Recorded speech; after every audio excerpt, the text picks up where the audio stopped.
Assalamualaikum warahmatullahi wabarakatuh. Waalaikumsalam warahmatullahi wabarakatuh. Ustazah. Innal hamdalillah nahmaduhu wa nasta'inuhu wa nastaghfiruh wa na'udzu billahi min shururi anfusina wa min sayyiati a'malina.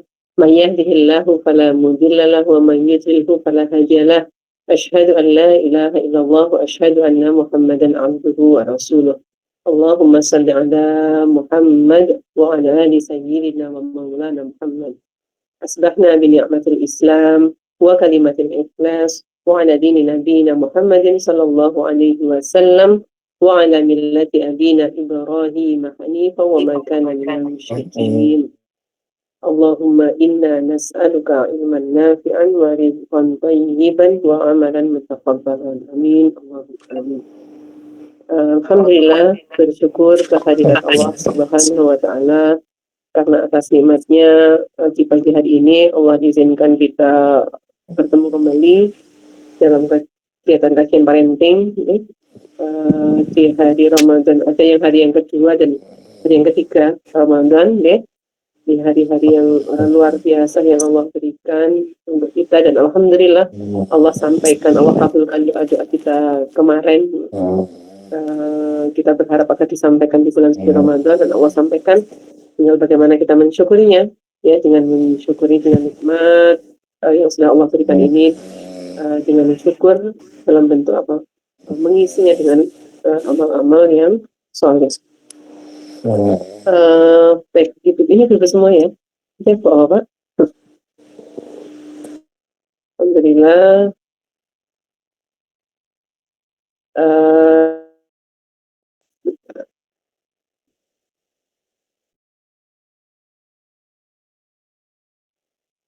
Di pagi hari yang penuh dengan keberkahan ini,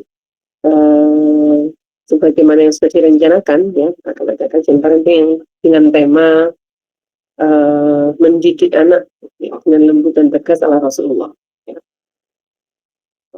Allah berfirman dalam surat Al-Ahzab ayat 21, A'udzu billahi minasyaitonir rajim. Bismillahirrahmanirrahim.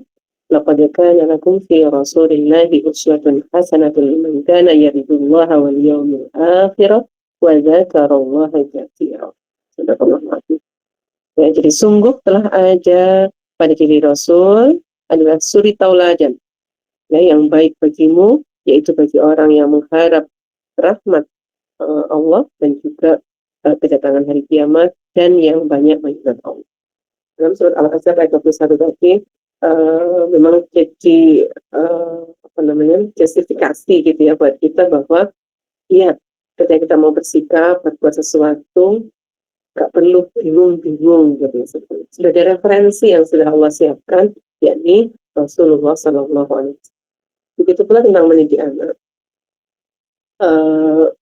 yang setiap saatnya memang kita perlu terus belajar, ya, karena yang kita bersamai adalah anak yang terus tumbuh berkembang, ya, tentunya ilmu, sehingga dengan niatan itulah mungkin pagi hari ini, ya, kita sama-sama sharing, ya, mengingat kembali tentang bagaimana keteladanan Rasulullah dalam mendidik anak, bukan hanya anak kandung beliau gitu ya, anak-anak ideologis juga, ya, para sahabat, putra-putranya para sahabat pun yang berada dalam asuhan Rasulullah pun kecipratan pendidikan dari Rasulullah. Nah, yang kita pelajari pada pagi hari ini adalah terkait dengan mendidik anak dengan lembut dan berkah. Ya. Kajian ini saya buka dengan satu kisah, ya, bahwa pernah pada suatu hari Rasulullah SAW pernah didatangi oleh seorang perempuan yang bernama Sa'idah binti Jazi. Dan pada waktu itu yang sedang membawa anaknya yang baru berumur 1,5 tahun. Lagi ya, kalau kita sebenarnya belum gitu ya, lagi aktif-aktifnya 1,5 tahun. Apa yang dilakukan oleh Rasulullah? Rasulullah waktu itu langsung memangku anak itu dengan penuh kasih sayang. Dia langsung mengambil anak itu dan memangku, ya, dengan penuh kasih sayang. Tapi tanpa disangka, ya, anak itu langsung pipis, gitu ya, buang air kecil di pangkuan Rasulullah. Itu belum ada pempes gitu ya. Kalau sekarang waktu itu santai aja gitu ya, masih pakai pampers. Waktu itu langsung ya air kencingnya itu langsung membasahi pakaian Rasulullah. Secara spontan kalau kita sama ternyata dilakukan oleh Saidah binti Yazid, spontan langsung menarik ya, anaknya dengan kasar. Aduh, ibaratnya kalau kita sedang anak kita dipangku oleh orang kemudian melakukan entah itu ngotori bajunya, pasti akan menarik gitu, secara spontan. Sang ibu itu langsung menarik apa anaknya itu dengan kasar. Ketika itu juga Rasulullah langsung menasihati. Apa yang disampaikan Rasulullah? Ya, wahai ibu, dengan satu gayung bajuku yang terkena najis karena kencing anakmu bisa.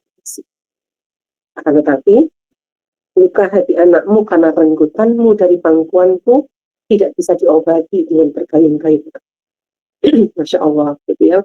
Dari kalimatnya saja kita sudah bisa membaca, gitu ya. Betapa kemudian Rasul ini hatinya sangat lembut, sangat penyayang, gitu ya. Yang beliau membayangkan bahwa ini cuma kotor biasa saja, bisa dibersihkan, gitu ya. Bisa dicuci, ya, bisa dibersihkan. Tapi kemudian ketika kita melakukan tindakan yang kasar pada anak kita, gitu ya, itu proses recovery-nya, healing-nya itu bisa sama juga dengan bentakan dan sebagainya. Tidak cuma berbeda. Apa namanya, dengan kisah itu kita bisa mengambil ibrah ya, bahwa kita sebagai seorang orang tua atau pendidik ya, Rasulullah secara tegas melarang kita melakukan pendekatan dengan cara kekerasan dalam mendidik. Ya, bahkan Rasulullah dalam sebuah hadisnya juga pernah menyampaikan, ya, hendaknya kamu bersikap lemah lembut, kasih sayang, dan hindarilah sikap keras dan ya. Mungkin dirahmati Allah, Masya Allah, ya. Kalau kita semakin membuka sirah, baca-baca sirah itu semakin luar biasa, gitu ya. Kayaknya nggak akan ada habisnya kita belajar ilmu-ilmu parenting, karena apa yang disuguhkan dalam kehidupan Rasulullah khususnya dalam hal mendidik anak itu sangat luar biasa, kayaknya nggak akan ada habisnya, ya. Nah, kalau kita bicara tentang mendidik, gitu ya, ternyata memang ada dua sayap yang utama, yaitu sayap kelembutan dan ketegasan. Ya. Dan mendidik anak dalam Islam itu diibaratkan seperti seekor burung yang dia perlu untuk terus bisa terbang, dia perlu dua sayapnya itu, kedua-duanya, nggak bisa salah satu saja. Ya, salah satu di tempat aja, gitu ya, mengepaknya. Tapi perlu kedua-duanya, ini kelembutan dan ketegasan. Sayap kelembutan atau arif, dalam bahasa Arab itu adalah fondasi cinta. Ya. Tanpa kelembutan, bisa jadi anak itu akan menjadi semakin jauh dari kita, semakin antipati dengan kita. Rasulullah bersabda, sesungguhnya kelembutan itu tidaklah ada pada sesuatu, melainkan ia akan menghiasinya. Dan tidaklah dicabut dari sesuatu, melainkan akan memperburuknya. Jadi miliki, kita tumbuhkan sifat lembut dalam diri kita. Saya ini orangnya tegas, harus disiplin, iya. Tapi ada sisi kelembutan yang harus kita miliki, dan itu pun dicontohkan oleh Rasulullah. Nggak jelek kok lembut itu, nggak kemudian nanti kalau berlembut-lembut lemah, kelihatan tidak berdaya. Itu hanya persepsi yang kurang tepat. Karena saya kelembutan pun dibutuhkan dalam mendidik. Sebelum lebih lanjut lagi, Ustazah Kiki, saya diberi waktu sampai jam berapa untuk penyampaian materinya? Kadang suka lost gitu. Jadi sebelum sampai jam berapa, Ustazah? Untuk materinya 45 menit cukup ya, Ustazah? Oh iya, cekap. 30-an, 40 menit. Ya, saya kira ya. Baik, saya lanjutkan ya. Jadi saya kelembutan, ayo, yang selama ini mungkin memfigurkan dirinya dengan saya ini orang tua yang tegas, yang disiplin. Iya, tapi lembut ini juga harus dimiliki ya, sifat ini, sehingga ayo kita tumbuhkan dalam diri kita agar anak kita itu nggak kemudian antipatif dengan kita, atau belum sudah, aduh mau diapain, aduh nanti saya disuruh apa lagi, aduh saya dimarahin dan sebagainya. Maka ada sisi kelembutan itu yang harus kita tumbuhkan dalam diri kita. Ya, kemudian yang kedua adalah sayap ketegasan atau hazm. Ya. Jadi kelembutan atau hadis, ya, ketegasan atau hazm. Ya, ini adalah pagar pengaman. Kalau tadi disebutkan kelembutan itu adalah fondasi cinta, ya, kasih sayang, gitu ya. Maka ketegasan ini adalah pagar pengamannya. Ya. Tapi yang perlu dipahami, ketegasan ini tidak berarti kasar, ya, melainkan kejelasan dalam memegang prinsip kebenaran agar anak tidak kehilangan hak. Nggak bijaksana-bijaksini, gitu ya. Nggak kalau apa namanya, banyak orang bilang itu pelin-pelan, bukan, gitu ya. Jangan sampai kemudian karena apa namanya, memiliki sifat apa, kelembutan yang apa namanya, yang berlebih, maka anak kita akan melihat bahwa kita jadi sosok yang pelin-pelan, jangan sampai, gitu ya.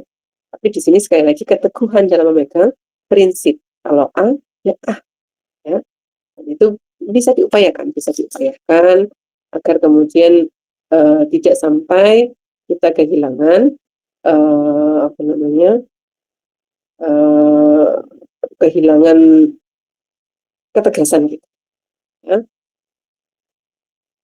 Nah, kemudian dirahmati Allah, banyak sekali kisah pada dalam sirah tadi ya, yang saya sampaikan di awal, bagaimana beliau bersikap kepada anak kecil, gitu ya. Begitu juga dari ungkapan yang disampaikan oleh Anas bin Malik, ya. Anas bin Malik ini hidup masa kecilnya bersama Rasulullah, dan beliau menceritakan bahwa beliau itu melayani Rasulullah sejak usia 10 tahun. Dan beliau bersaksi, aku melayani Rasulullah selama 10 tahun. Beliau belum pernah berkata kepadaku. Beliau juga tidak pernah bertanya tentang apa yang aku lakukan. Mengapa kamu melakukan ini? Atau tentang apa yang aku lakukan? Mengapa kamu lakukan itu? Ya, hadis riwayat Bukhari dan Muslim. Nggak kemudian berkata yang kasar, nggak kemudian menghardik, ya. Karena Masya Allah, gitu ya, ternyata itu semua bisa berdampak. Nah, kasih sayang yang kita berikan kepada anak kita harusnya memang kasih sayang yang tanpa syarat, bukan kita baik karena kita ada maksud, gitu ya, bukan kita sayang karena ada maksud, ya, tapi memang kita upayakan betul, ya, bahwa kasih sayang itu memang harus pada karena kita dalam proses mendidik anak. Itu dirahmati Allah, jika saya sampaikan 7, ya, setidaknya ada 7 cara Rasulullah dalam mendidik anak secara lembut tapi kemudian tegas. Bagaimana sih, gitu ya, agar kemudian bisa kita coba aplikasikan dalam kehidupan kita sehari-hari. Paling tidak dengan putra-putri kita, dengan anak didik kita bisa melakukan pendidikan dengan pendidikan yang terbaik. Yang pertama, menunjukkan kasih sayang secara nyata. Ya. Jadi Rasulullah SAW itu sangat dikenal sebagai orang yang penyayang pada anak-anak. Beliau itu tidak segan memeluk, mencium, menyapa dengan penuh perhatian, nggak gengsi, gitu ya. Tidak jaim dengan anak-anak. Ya. Dan sikap ini menunjukkan bahwa kasih sayang bukanlah sesuatu yang memanjakan, ya, tapi memang kebutuhan dasar anak, sehingga anak merasa aman bersama kita, tenang, gitu ya. Nah, jangan sampai kemudian memiliki persepsi yang sama dengan kebanyakan orang tua yang menganggap bahwa ekspresi kasih sayang itu adalah sebuah kelemahan. Rasulullah justru menunjukkan yang sebaliknya, bahwa kasih sayang itu adalah fondasi utama dalam mendidik anak, sehingga anak yang cukup mendapatkan perhatian, ya, maka nanti akan mudah diarahkan. Ya. Kemudian yang kedua, ya, memberi teladan sebelum memberi perintah, ya, keteladanan. Ya, maka teladan ini apa namanya, cara yang paling tepat, gitu ya, cara yang paling ampuh untuk kemudian kita menyampaikan sesuatu, ya, karena Rasulullah pun demikian, tidak hanya mendidik lewat lisan, ayo kamu harus begini, sebaiknya begini, menjelaskan begini, tapi Rasulullah langsung menunjukkan dengan perilaku, ya, perilaku apa yang ingin disampaikan ke anak, yang ingin dipesankan ke anak, ya itu yang dilakukan oleh Rasulullah. Ya, sehingga anak-anak itu akan melihat, oh sebaiknya kita tuh begini, oh setelah sholat itu berzikir dulu, nggak langsung kabur gitu ya misalnya. Oh kita berdoa itu caranya seperti ini, nggak perlu dengan keluar-keluar gitu ya, harus begini, begitu, begini. Tapi kemudian dengan katalah, ya karena anak-anak itu pun juga mudah meniru apa yang dilihat. Maka kita upayakan bahwa agar kita bisa memberikan keteladanan yang terbaik untuk putra-putri kita. Kemudian yang ketiga, menegur kesalahan tanpa merendahkan. Ya, jadi ketika mengingatkan itu fokus pada kesalahannya saja, ya, tanpa merendahkan harga diri anak. Misalnya teknisnya gitu ya, tidak di depan teman-temannya, tidak di depan umum, ya, tidak kemudian dengan merendahkan dengan label-label atau stempel-stempel yang jelek, ya, tidak ada bentakan. Nah ini PR besar ya kalau buat saya pribadi, mungkin kebanyakan sebagian ya kalau yang di sini mungkin boten gitu ya. Pak saya ini kadang masih agak kesleo gitu ya. Kalau lagi marah, maka memang perlu kita ketika kita emosi menenangkan diri itu penting ya, sehingga anak nggak kecipratan nggak kena imbas. Kita lagi banyak pikiran, kita banyak deadline misalnya, kita banyak yang perlu dikerjakan, sudah diminimalisir ya, berkata-kata dengan anak, karena nanti keluarnya yang jelek-jelek gitu ya, keluarnya yang kasar, yang keras, bahkan respon-respon yang seharusnya bisa biasa saja jadi tidak biasa gitu ya. Nah, jadi kesalahan itu ketika anak kita melakukan kesalahan, fokus pada memberikan penjelasan bahwa perbaikannya bagaimana ya. Jadi bukan kemudian kenapa sih gitu ya. Mungkin butuh waktu untuk menjelaskan kenapa itu, sehingga sebaiknya begini, dijelaskan langsung. Saya air tumpah gitu ya. Kok bisa nggak hati-hati ini. Nah, biasanya kan begitu ya. Nah, itu introspeksinya agak di skip sebentar ya.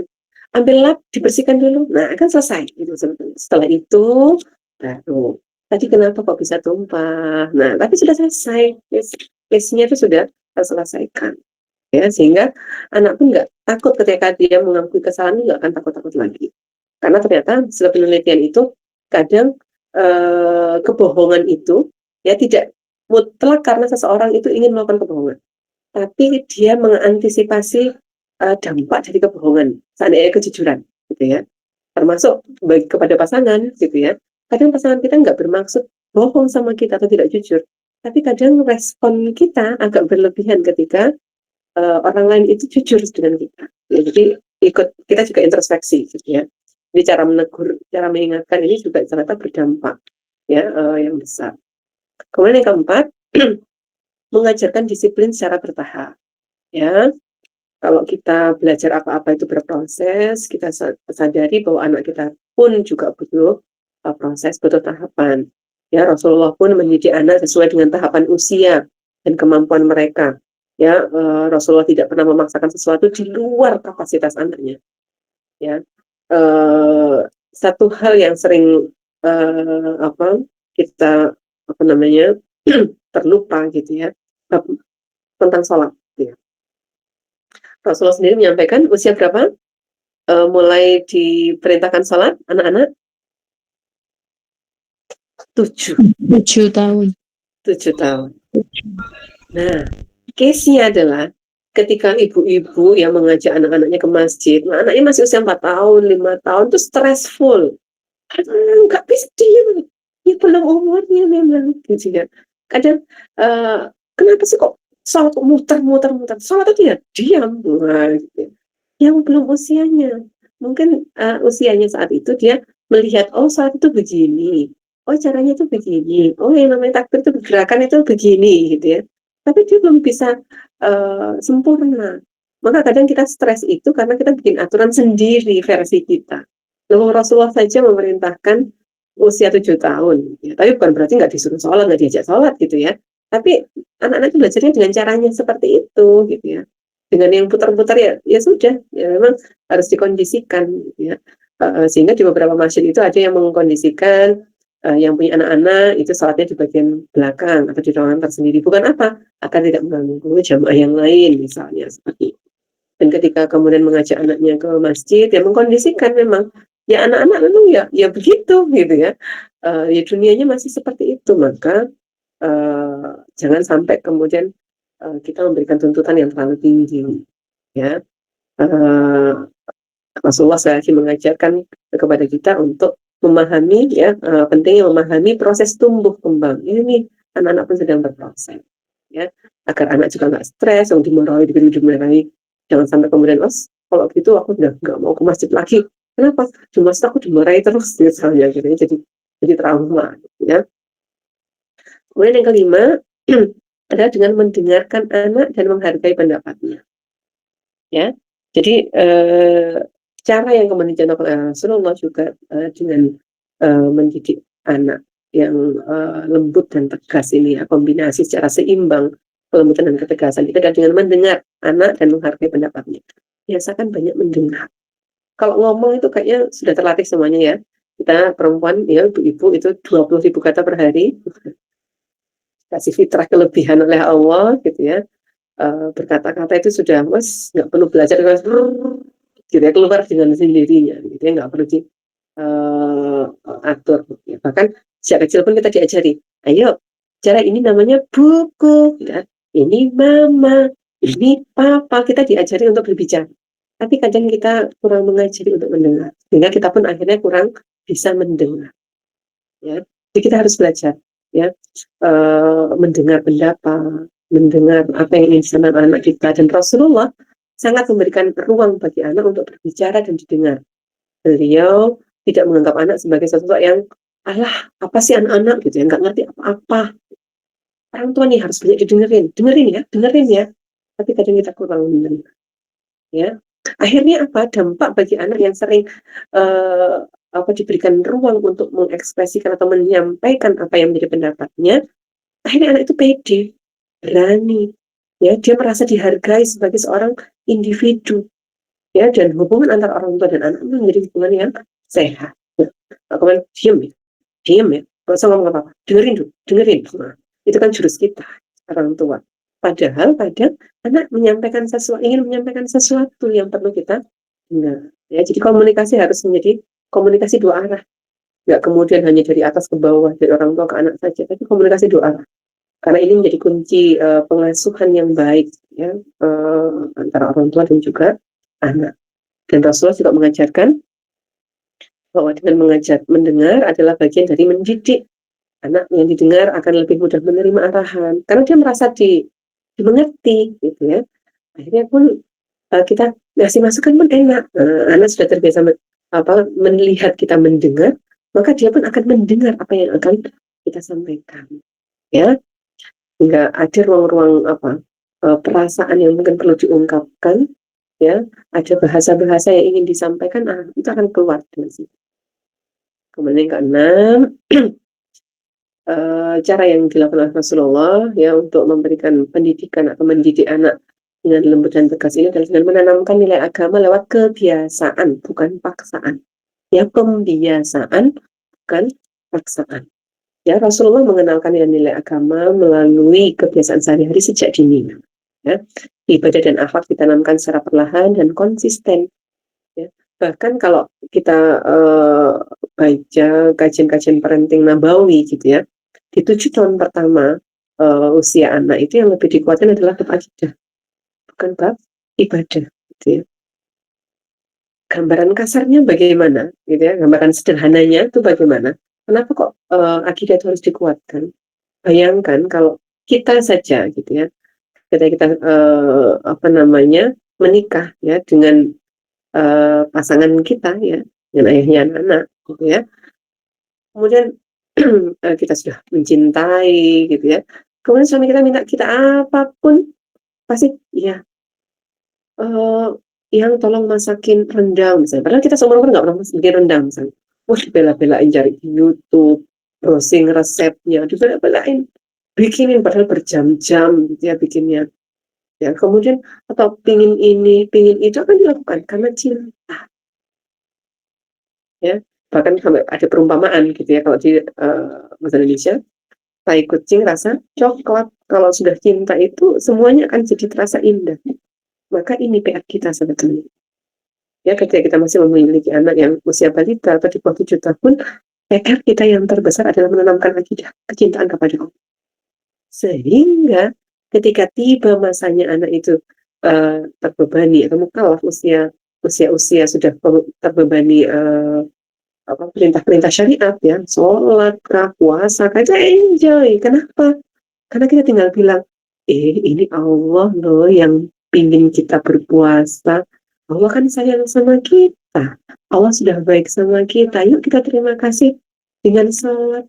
Yuk kita terima kasih dengan mengucap syukur. Alhamdulillah. Ayo kita tinggal sentuh sisi kecintaannya kepada Allah.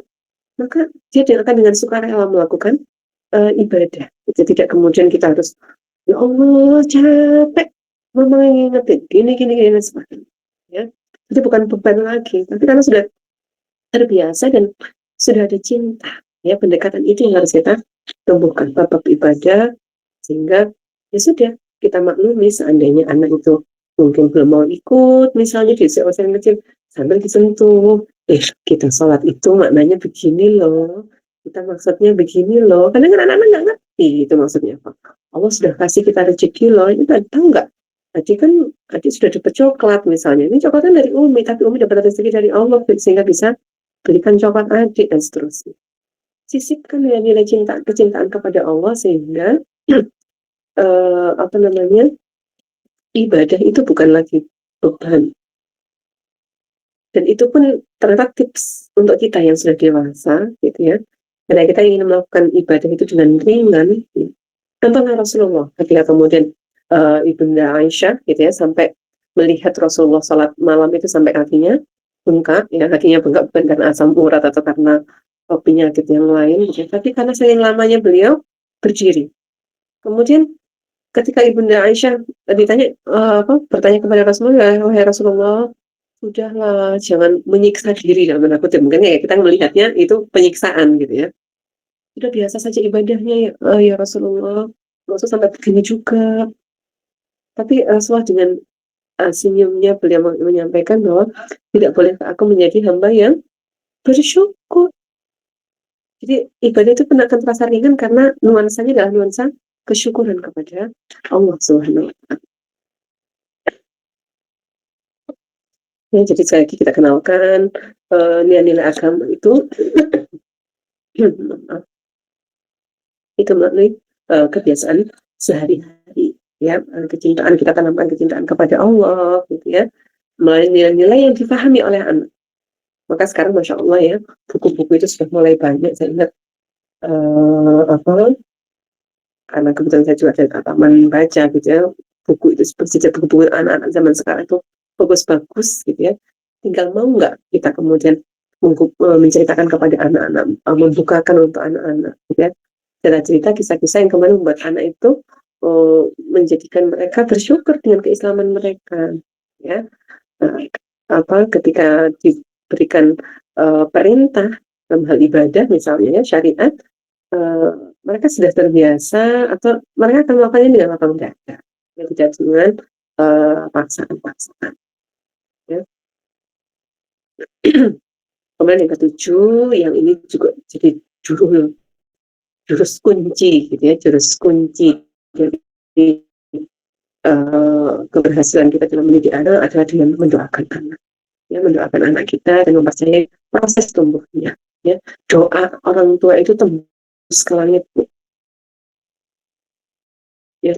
Doa orang tua untuk anaknya itu tidak ada hijab ya, karena Rasulullah sendiri menyampaikan dalam sebuah sabdanya ya, ada 3 doa yang saja dan tidak terhalang hijab, yaitu doa orang yang terzalimi ya, doa musafir ya, dan doa orang tua pada anak. Maka ayo doa-doa yang baik untuk anak kita. Sak pegel-pegel, sak marah-marahnya ke anak kita, please jangan sampai keluar kata-kata yang jelek untuk anak kita. Kenapa? Ya misal kita juga ya, yang yang kemudian merasakan gak enaknya kita juga gitu. Ya. Dan dengan doa ini menunjukkan bahwa kita ini bukan siapa-siapa ya, maka disebutkan kenapa doa ini adalah ibadah ya, karena menunjukkan bahwa kita tidak punya daya kuasa apapun, kita nggak boleh mengandalkan diri sendiri. Oh, saya tak kursus ilmu parenting di sini, ikut kelasnya bunda ini, ustazah ini, ustadz ini, ayah ini. Hanya mengandalkan itu cukup? Tidak cukup.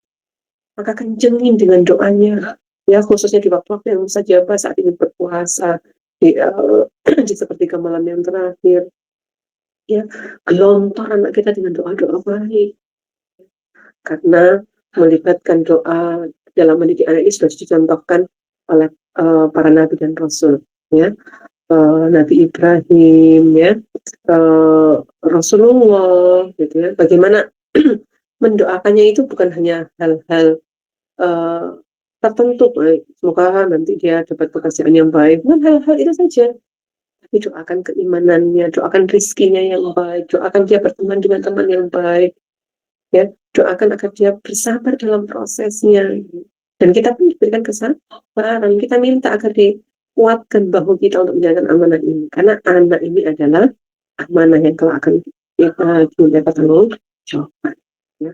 Capek, tapi pahalanya juga besar, ya.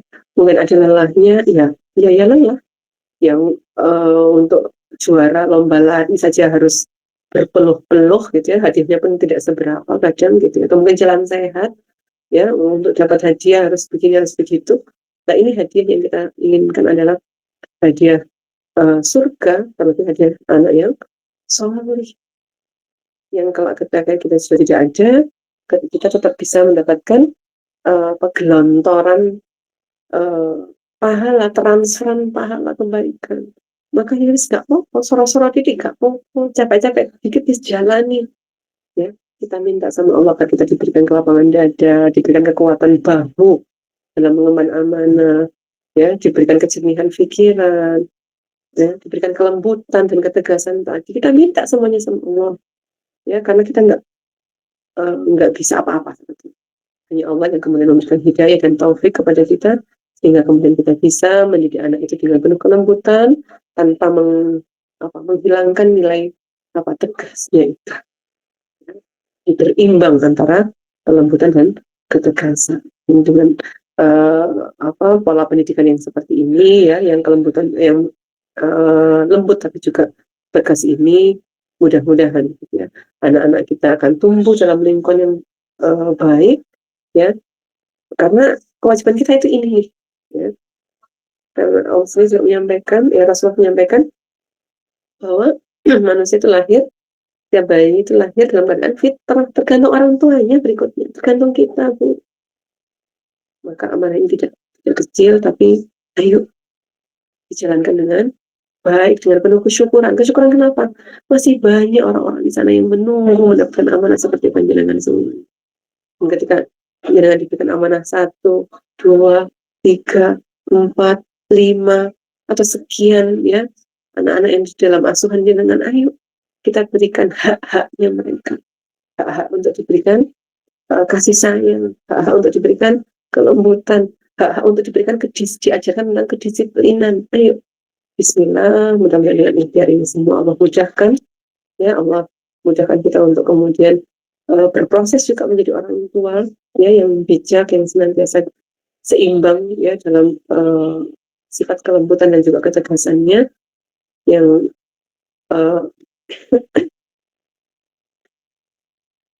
ini sekali lagi proses yang tidak ada proses yang instan. Kalau kita ingin hasil yang baik, ya, tidak ada proses yang instan.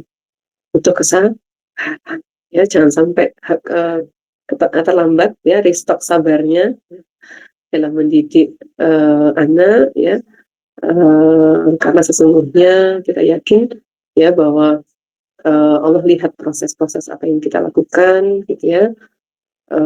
Bukan masalah sempurnanya bagaimana, tapi ya kita jalani dengan penuh optimal, dan kita yakin dengan proses yang kita jalani, ya, dengan kita berupaya untuk terus mau belajar, ya, belajar untuk memahami anak-anak kita, gitu ya, dan yakin kemudian Allah akan memberikan pertolongan bagi hamba-hambanya yang sungguh-sungguh, ya, inna ma'al usri yusrun,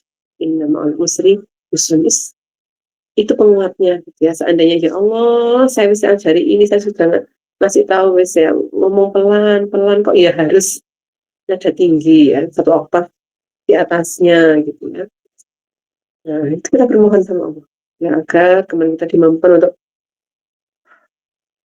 bisa bertarik nafas, untuk kemudian bisa bersabar ya, dan untuk keuntungannya untuk kita sendiri ya. Ketika kita mampu melahirkan anak-anak yang solihah ya, kita sendiri yang untung ya. Maka gak apa-apa untuk bapak belur sedikit, agak ngotot sedikit, agak berusaha sedikit ya, kita upayakan betul agar mendidik, kita bisa mendidik anak ini dengan sebagaimana yang dicontohkan oleh baginda Rasul Shallallahu Alaihi Wasallam. Dan itu pengantar nih.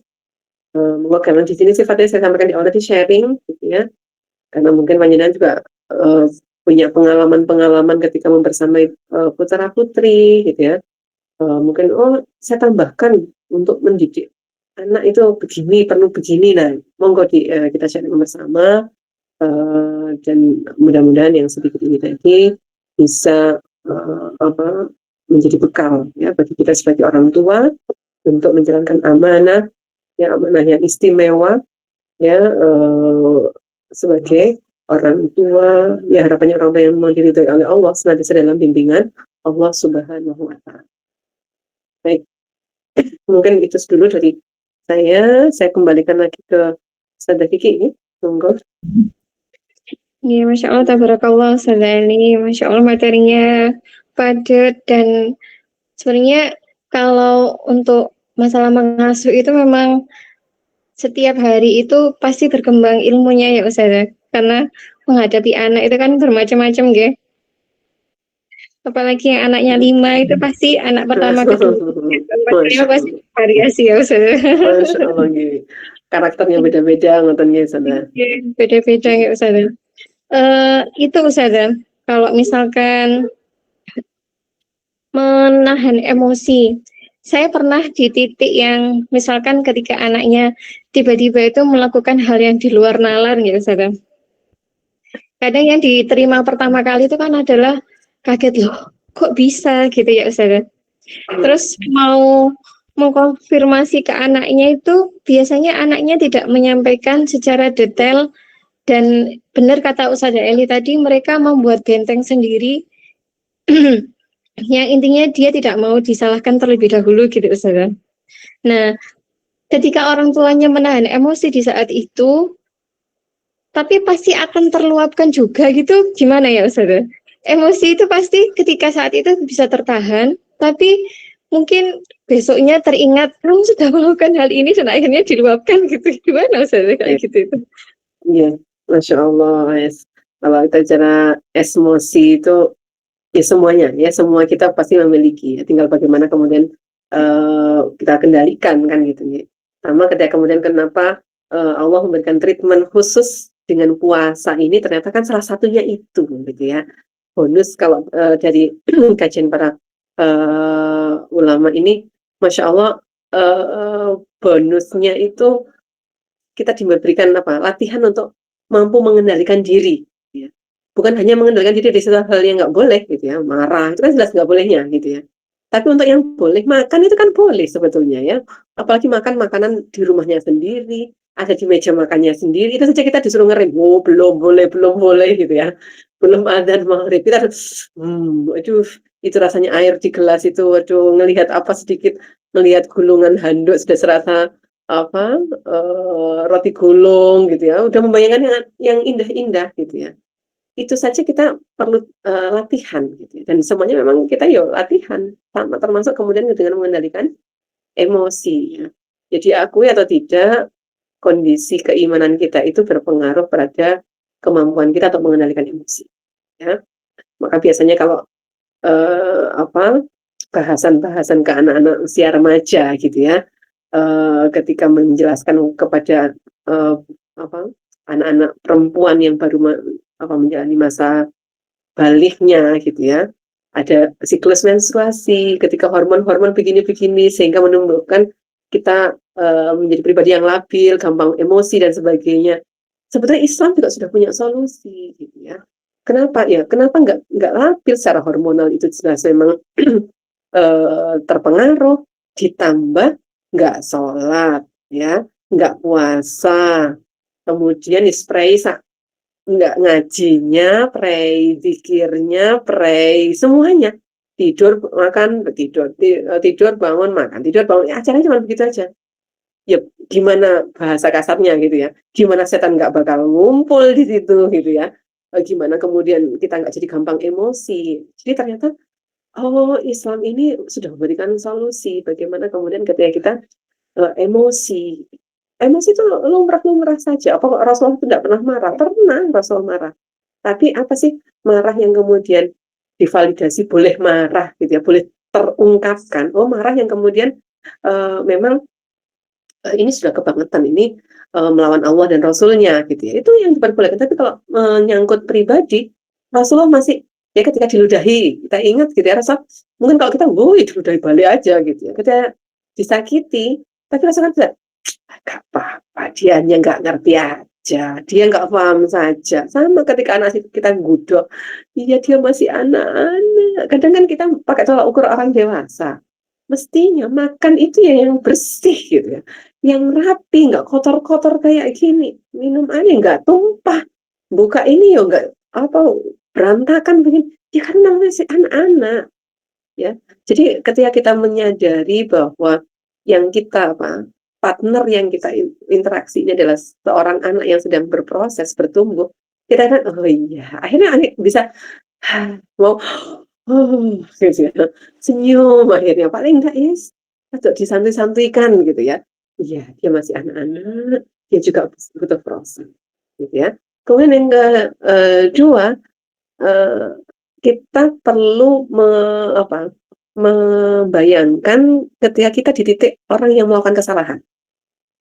Jadi ketika ada orang yang salah sama kita, atau mungkin tidak melakukan aturan kita gitu ya, kalau anak-anak kita kan kayak gitu, kan sudah dibilang nggak begini, nggak boleh begitu, nggak boleh begitu, kan itu rule aturan yang kita buat misalnya gitu.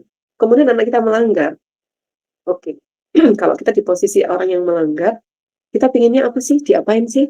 Kadang kan kita pinginnya dimaklumi, kita pinginnya kalau salah ya dimaafkan, kan itu sama. Anak-anak kita pun sebetulnya maunya gitu, dimaklumi. Ada sisi-sisi yang mungkin dia, aku nggak tahu kalau jadinya begini, kalau aku ngelempar bola ke pas itu ternyata pasnya akhirnya bisa jatuh dan pecah, aku baru tahu, nggak tahu. Mungkin anak kita sedang belajar itu gitu ya, sehingga kita ketika melihat ada orang melakukan kesalahan itu tidak kemudian langsung gitu ya, kesentil gitu ya, langsung kalau bahasanya Dokter Aisyah Dahlan itu terserang saraf batang otak yang anak yang sering dimarahi itu ternyata batang otaknya jadi sensitif, dia pun jadi gampang marah. Jadi kadang jangan salahkan anak kita gampang marah, kalau ternyata kadang kita masih gampang marah, kita bisa ngefek begitu. Ya maka kadang kita agak ngerem, marahnya disimpan dulu nanti.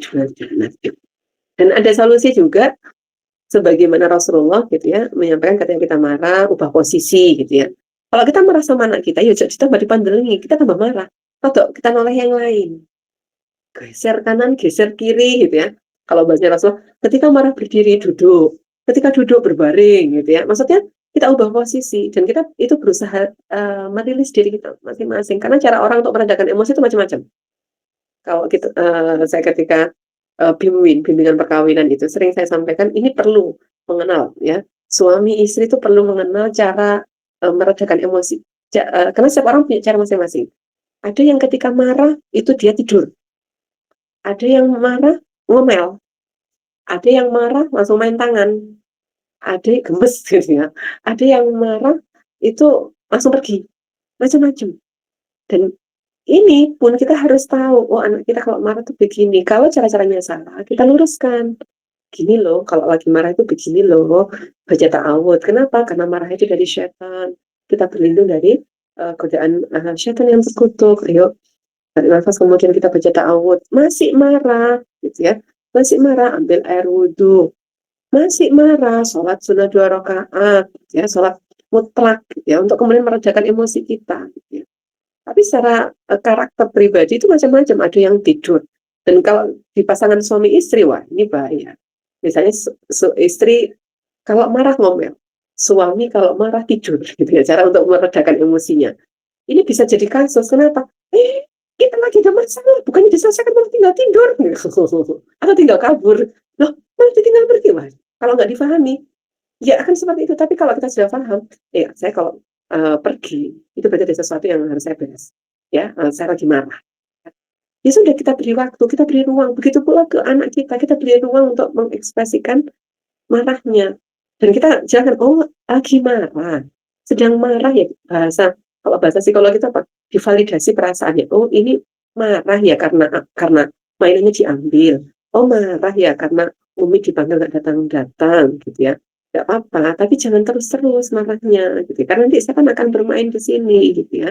Jadi anak pun akan mengenali, oh marah terus harusnya terus bagaimana, berapa lama, dan aku mukul-mukul ini bener enggak, aku teriak-teriak bener enggak, dan itu kalau ke anak ya memang idealnya bagusnya ya kita kasih teladan. Masalahnya kadang kita sendiri sering bocor gitu ya, kita sendiri yang kadang sering meledak-ledak gitu ya. Maka sering saya sampaikan kalau ke abinya ya, ke bapak-bapak yang harus ngantor pulang kerja itu kalau perlu istirahat dulu ya, istirahat dulu. Jadi ketika pulang itu sudah agak fresh. Karena kalau pulang kondisinya capek, belum anaknya menyambut mungkin dengan dengan polanya macam-macam gitu ya, atau berantakin main atau ya sepaneng tambahan. Tapi kalau sudah agak rileks itu kan, oh iya, ini mau main ya, yuk main. Kadang main kalau capek, anak-anak malah emosi nantinya, ya. Jadi ketika kemudian kita emosi tadi itu, ada banyak solusi yang sudah disampaikan dalam Islam, sehingga kemudian kita coba gitu ya, kita banyak kita ta'awud, kemudian kok muncak ya, kita tarik nafas mohon sama Allah, ya Allah paringi sabar, ya Allah paringi sabar, ini sama anak kecil aja gitu ya, ya Allah, gitu ya. Sampai nanti ketika kita sudah agak mereda emosinya, kita sampaikan, Umi nggak suka loh kalau adik begini gitu ya. Karena kadang bahasa kalau pas emosi kok suwelek gitu loh. Apa? Karena kita udah nggak bisa mengendalikan ya. Terus keluar akhirnya, kecuali kalau kita sudah kualitas keimanan ketakwaan itu ala ibundanya Sesudais gitu ya. Kita sering kali gitu ya kalau kisah-kisah parenting itu kan sering diceritani kisah masa kecilnya Sesudais ya. Nakal-nakalnya anak kecil gitu ya. Ketika kemudian orang tua itu sudah menyiapkan jamuan untuk tamu yang mau datang, saya sudah main pasir di luar, kemudian ditaburkan gitu ya. Kalau kita mungkin pulang, keluar sudah, nggak usah balik lagi gitu kan. Atau mungkin ngomel-ngomel nggak karena dikutuk gitu ya, seperti kisahnya Malin Kundang gitu ya. Tapi kemudian ibundanya saya sudah kan luar biasa ya. Kalau kamu begini terus sudah pergi kamu sana. Jadi imam di Masjidil Haram ini LLE marah-marahnya gitu ya. Doanya baik dan dahsyat gitu ya, dan kabul ya. Doanya dikabulkan oleh Allah Subhanahu wa taala. Maka Masya Allah calon hafizah ya. Wah, gitu aja. Calon dokter yang solihah, anak baik. Ya udah. Enggak usah panjenin nakal. Ya jadi nakal beneran. Oh, panjenin nggak bisa diatur. Ya nggak bisa diatur beneran. Jadi mending kalau nggak bisa ngomong yang baik ya. Astagfirullah. Astagfirullah. Saya lumayan. Walaupun astagfirullah dengan nada yang seperti itu ya nggak cocok sebetulnya. Astagfirullahaladzim. Kalau artinya itu aku mohon ampun kepada Allah, nggak cocok dengan aku mohon ampun kepadamu ya Allah, gitu ya, nggak cocok gitu ya. Tapi ya sih lumayan gitu ya, masih lebih lumayan dibandingkan ngomong yang buruk-buruk. Ya, kan itu saudara. Ya, Masya Allah, Ustazah. Monggo untuk bunda-bunda semua yang mau tanya jawab bisa menuliskan pertanyaan di kolom chat atau bisa bertanya secara langsung.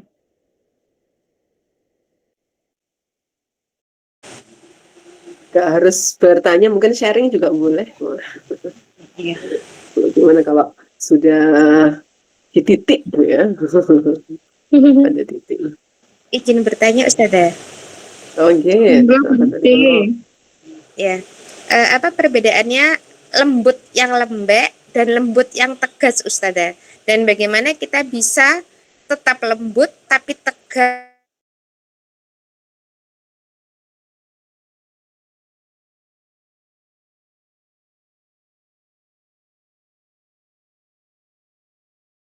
Tanjakan gitu ya, yang lemah dan juga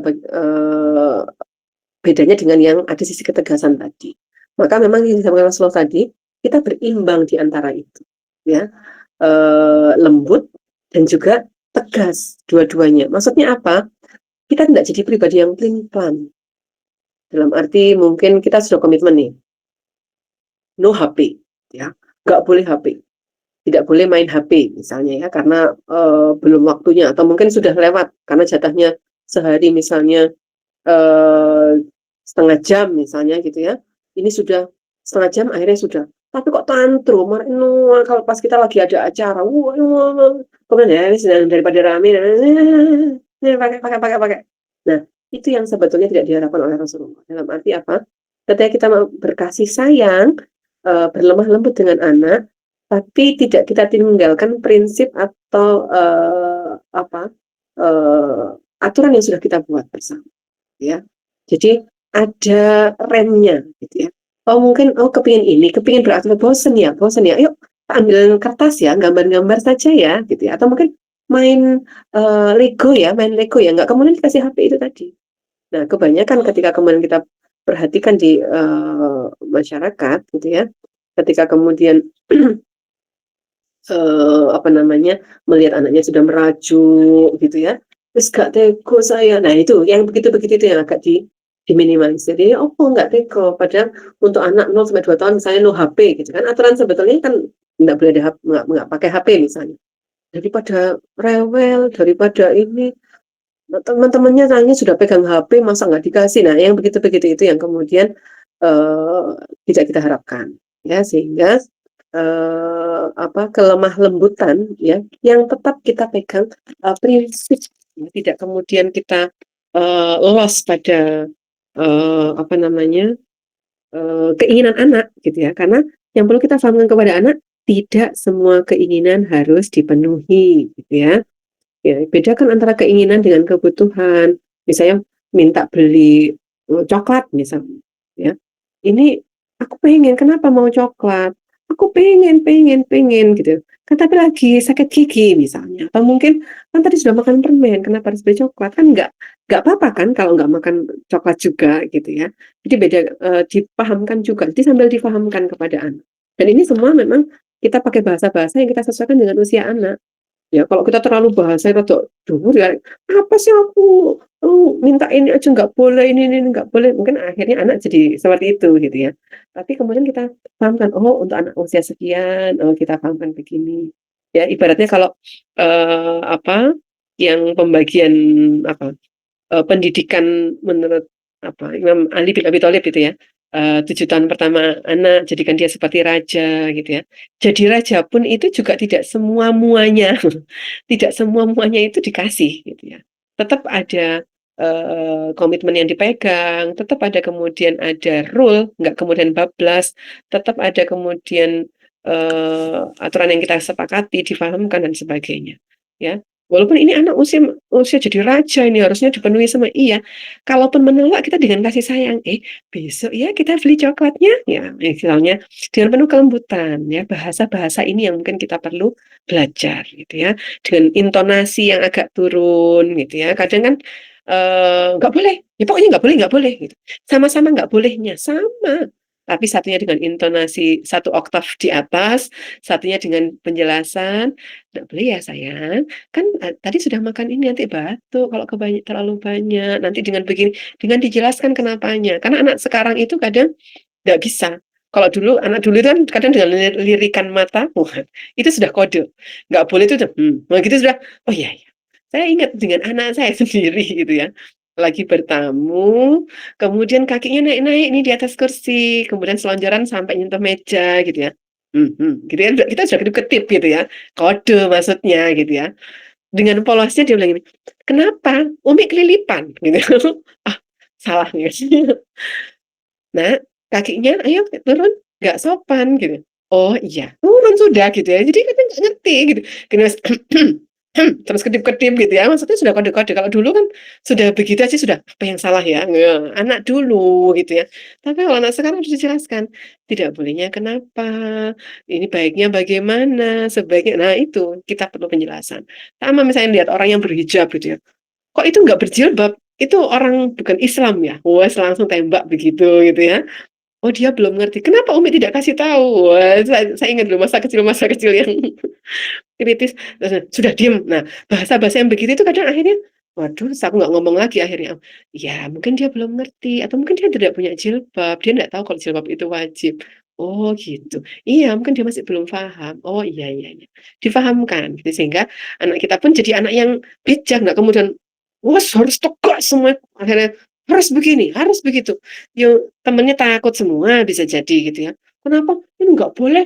Katanya dia harus pakai begini, kalau disuruh kalau makan harus gini, harus dikombinasi gitu ya antara tegas dan lembut gitu ya. Sambil ya kalau sudah agak condong di salah satunya agak balik ke tengah lagi gitu ya. Kalau wis aduh aleman kok anaknya dan apa manjain banget, ayo agak ke tengah sedikit, ayo. Oke, Umi akan belikan ini kalau selesai murojaahnya. Nah, kan sama-sama ngasihnya, tapi agak dikasih motivasi-motivasi tambahan gitu ya, sehingga yang terkesan bukan memanjakan. Ya, mungkin itu Bu, mudah-mudahan bisa membantu. Apa pertanyaannya? Insyaallah. Jawab. Iya. Pripun Bu Esti? Ada yang mau ditanyakan lagi? Mboten sampun matur nuwun. Ya ampun, Masya Allah, Alhamdulillah. Monggo, mau ada yang bertanya lagi? Atau di kolom chat ada yang bertanya, nah buatan saya nggak bisa ngecek lewat HP.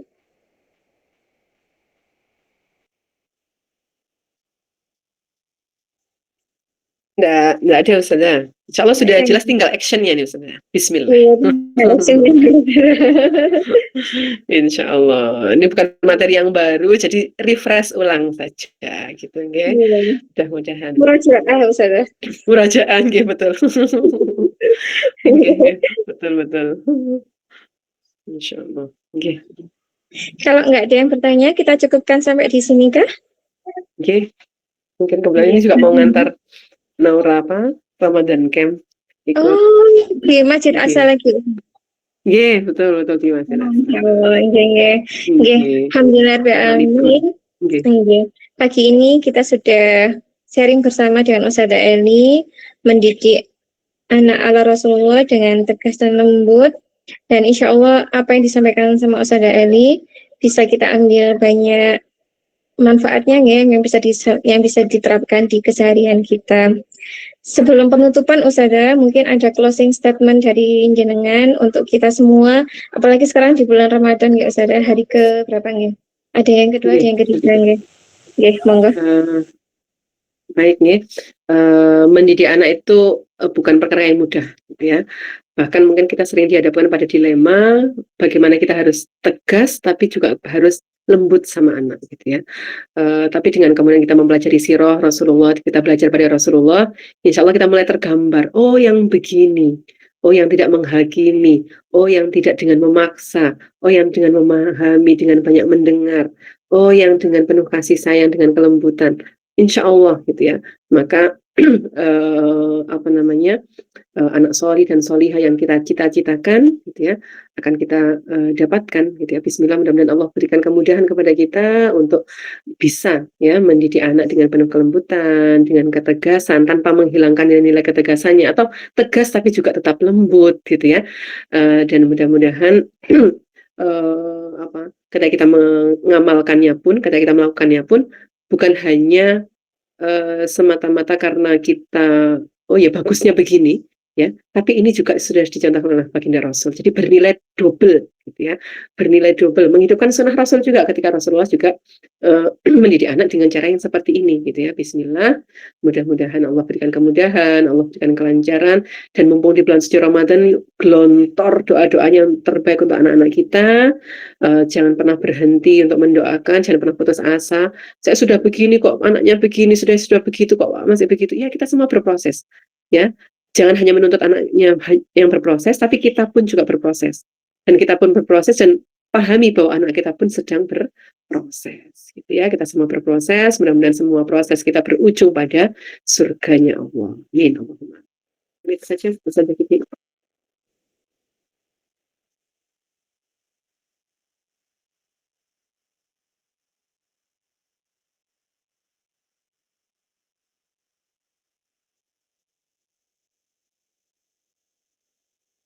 Ya, suaranya Ustazah Kiki menghilang kok di saya.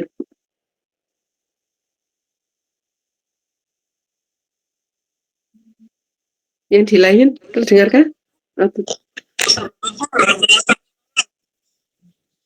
Ternyata di lainnya juga. Terdengar, Ustazah?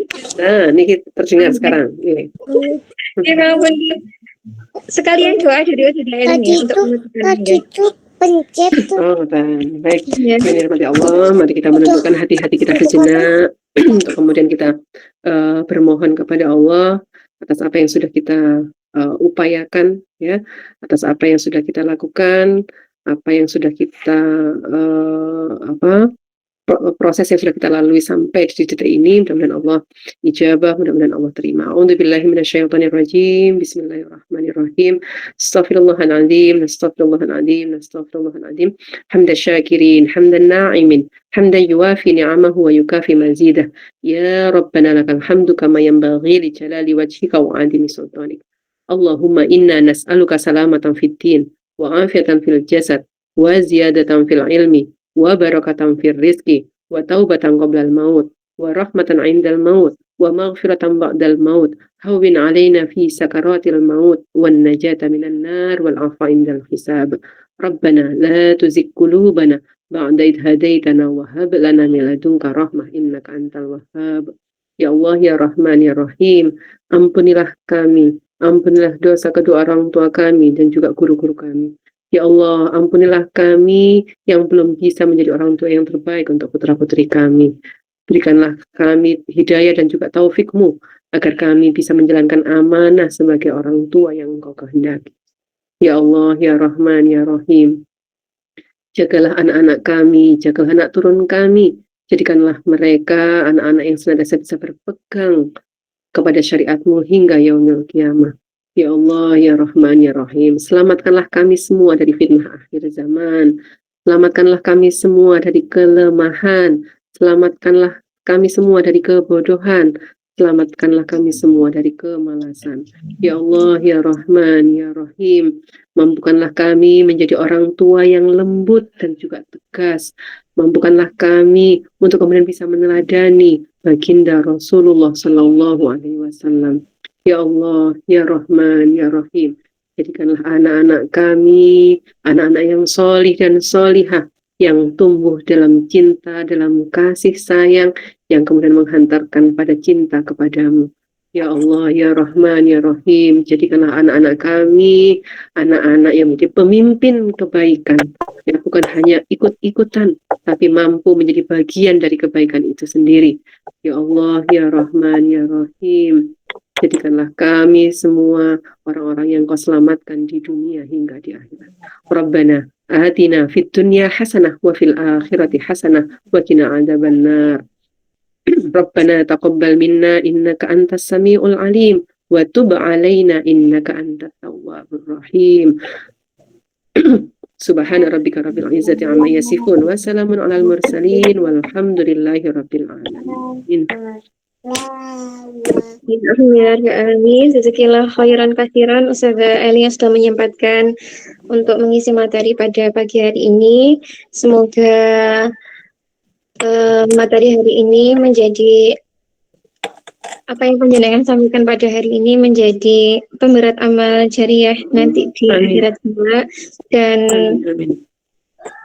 menjadi ilmu yang bermanfaat untuk kita semua.